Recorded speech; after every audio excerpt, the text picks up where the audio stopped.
জনগণকে বিভক্ত করে দেশকে এগিয়ে নেওয়া যায় না মন্তব্য করে প্রধানমন্ত্রী তারেক রহমান বলেছেন, প্রতিহিংসা নয়, দেশকে এগিয়ে নিতে হবে ঐক্যবদ্ধভাবে। জুলাই হত্যাকাণ্ডে জড়িতদের বিচার আইন অনুযায়ী হবে বলেও জানান প্রধানমন্ত্রী। তবে বিচারের নামে অবিচার যেন না হয় সেদিকে সতর্ক থাকতে হবে। দুপুরে রাজধানীতে জুলাই জাতীয় সম্মেলনে প্রধান অতিথির বক্তব্যে এসব কথা বলেন সরকার প্রধান। রিপোর্ট করছেন জাহিদ রহমান। খাবার সরবরাহ আন্দোলনকারীদের জুলাই 24 শহীদ পরিবার সোসাইটি এবং আমরা জুলাই যোদ্ধা কেন্দ্রীয় নির্বাহী কমিটির এই আয়োজনে বাংলাদেশ চীন মৈত্রী সম্মেলন কেন্দ্রে মিলিত হন শহীদ পরিবার সদস্য, জুলাই যোদ্ধা ও সরকার প্রধান। এ সময় শহীদ পরিবার সদস্যদের হাতে স্মৃতিস্মারক তুলে দেন প্রধানমন্ত্রী। 24-এর গণ অভ্যুত্থানে অংশ নেওয়া পরিবারগুলোর শূন্যতা, অশ্রু আর আজীবনের ক্ষতের কথা উঠে আসে এই সম্মেলনে।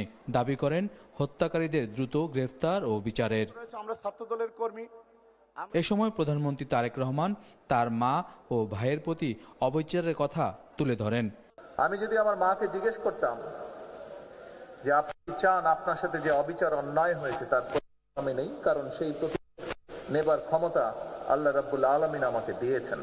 তাদের বিরুদ্ধে আমি প্রতিশোধ নেই, কারণ সেই ক্ষমতা আল্লাহ আমাকে দিয়েছেন।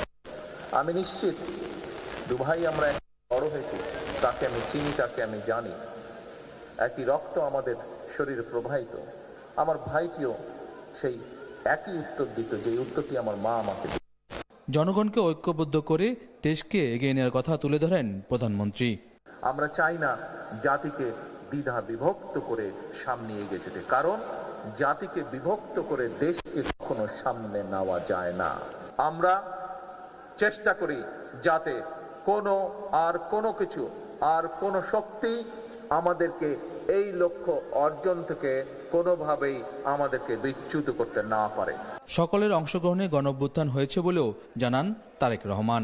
5ই আগস্ট যে অর্জন আমরা করেছি, এই অর্জন কোনো একক ব্যক্তি, কোনো একক রাজনৈতিক দলের অর্জন নয়। গণতন্ত্রকামী প্রত্যেকটি শান্তিপ্রিয় মানুষের এটি অর্জন।